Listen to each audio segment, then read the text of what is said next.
if we didn't do the right thing. And I would say this, I would have nightmares about the devil coming from behind the bathtub and dragging me behind the Wow. bathtub with him. And those nightmares probably stayed with me for, a great part of my adolescent life, probably all the way just before I went into the army. That being said, probably the most significant delusion I would probably say that people have about my practice, and I've had some pretty interesting experiences because I've had people who have disassociated me because of my practice, including my mom. My mom didn't talk to me for 9 years when I first started practicing Buddhism. I've had How's that relationship musicians. now? Is she? Well, she's passed now, Oh, she but is. Okay. one of my fervent prayers was for her to see the validity of this Buddhism within my life. And 9 years later, she called me up, and I say a couple of months after that, she was so impressed with my life that she bought me an apartment building that my sister now owns, and she left me her house. And she told me that she was so impressed with my life that she could not, it was beyond words of description, which was a tremendous benefit for me. But that being said, I think because of the society that we live in, people are so programmed with a polarized aspect of life that the biggest delusion, I would say, is the fact that people feel like Buddhism is, somehow David Carradine on Kung Fu, or some little round guy that sits on the floor with the big pot belly and such like that. And Buddhism, the word itself means awakened one or enlightened one. Secondly, a lot of people feel that Buddhism, particularly the Buddhism that people encounter in our city, of individuals who practice the form of Buddhism that I practice, is somehow that we are into idol worshiping, because of our object of worship, which is actually ourselves.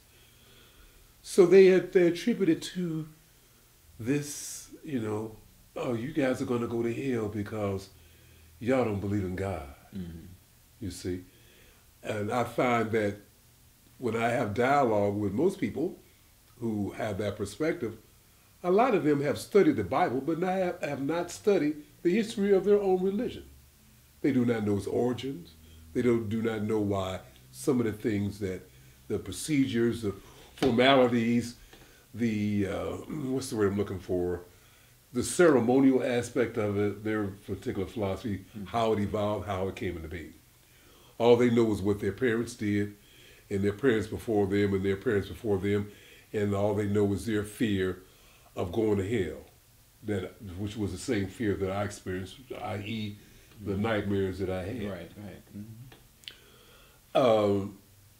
But so I find a lot of people feel like that. I've had some musician friends of mine, and so I think that some of them were friends, and some of them I look forward to an opportunity to have a different relationship with them musically. But they disassociated themselves from me when I told them about my faith. And some of them, after developing a certain level of tolerance, I would assume through their own practice, of whatever they were into religiously, came back and had a different perspective, wanted to once again engage with me in our creation of music. So I would say that would probably be the biggest delusion I like to dispel with people, is the feeling that simply because you are what you are and what you believe, and it may be the dominant aspect of our religion or where you live, that does not mean that what somebody else is doing is negative.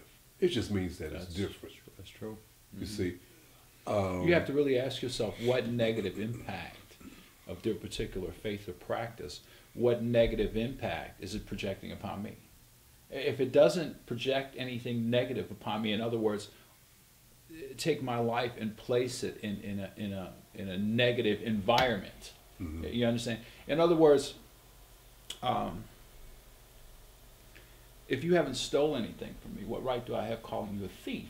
Mm-hmm. You understand what I'm saying? Oh, absolutely. So that really has to be what needs to be studied to see what the negative impacts are. If I see you as an individual, if I'm outside working on my car and I'm having a hard time with it, and you happen to pass by, mm-hmm. and you happen to be knowledgeable about what it is that I'm doing, Mm-hmm. and you offer me assistance, Mm-hmm. how can I take any of that and say that it's something negative? You're actually exercising compassion toward me, Mm-hmm. and that's the most meaningful aspect.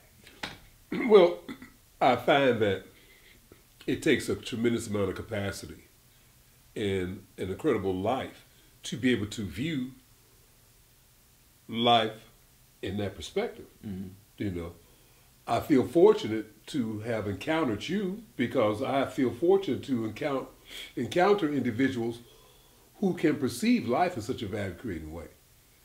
The fact of the matter is, one of the concepts of Buddhism talks about different states of life.